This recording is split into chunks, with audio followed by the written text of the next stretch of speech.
Big boss Malayalam season 5 ഈ ആഴ്ചയിലെ nomination പ്രക്രിയ ഇപ്പോൾ ലൈവിൽ പൂർത്തിയായി. എല്ലാവരും പ്രതീക്ഷിച്ച പോലെയുള്ള നോമിനേഷൻ തന്നെയാണ് വന്നിട്ടുള്ളത്. ടാസ്കുമായി ബന്ധപ്പെട്ട് 2 പേര് നോമിനേഷനിലുണ്ട് ഓൾറെഡി. അതേപോലെ തന്നെ ടാസ്കുമായി ബന്ധപ്പെട്ടിട്ട് തന്നെ റിനോഷ് സേഫായിട്ട് നിൽക്കുകയാണ്.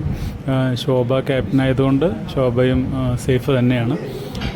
8 പേരാണ് ഇത്തവണത്തെ നോമിനേഷനിൽ വന്നിട്ടുള്ളത്. മിഥുൻ, ഷിജു, സെറീന, റെനിഷ, അനു, ജുനൈസ്, അതേപോലെ തന്നെ അഖിൽ, നാദിർ. ഇവർ 8 പേരാണ് നോമിനേഷനിലുള്ളത്. സ്വാഭാവികമായിട്ടും റിനോഷ്, ശോഭ, പിന്നെ വിഷ്ണുവാണ് നോമിനേഷൻ ലിസ്റ്റിൽ പെടാത്ത മറ്റൊരാൾ. ഞാൻ നേരത്തെ പറഞ്ഞതുപോലെ തന്നെ റിനോഷും ശോഭയും ഓൾറെഡി നോമിനേഷന് പുറത്താണ്. ഒരാൾ ക്യാപ്റ്റൻ ആയതുകൊണ്ട് ഒരാൾ ടാസ്കിൽ 1ാം സ്ഥാനത്തെത്തി എന്നുള്ളത് കൊണ്ട് ബാക്കിയുള്ള 8 പേരിൽ നിന്ന് വളരെ ശ്രദ്ധാപൂർവം നിങ്ങളുടെ വോട്ട് വിനിയോഗിക്കുക എന്നതാണ് എനിക്ക് പറയാനുള്ളത്.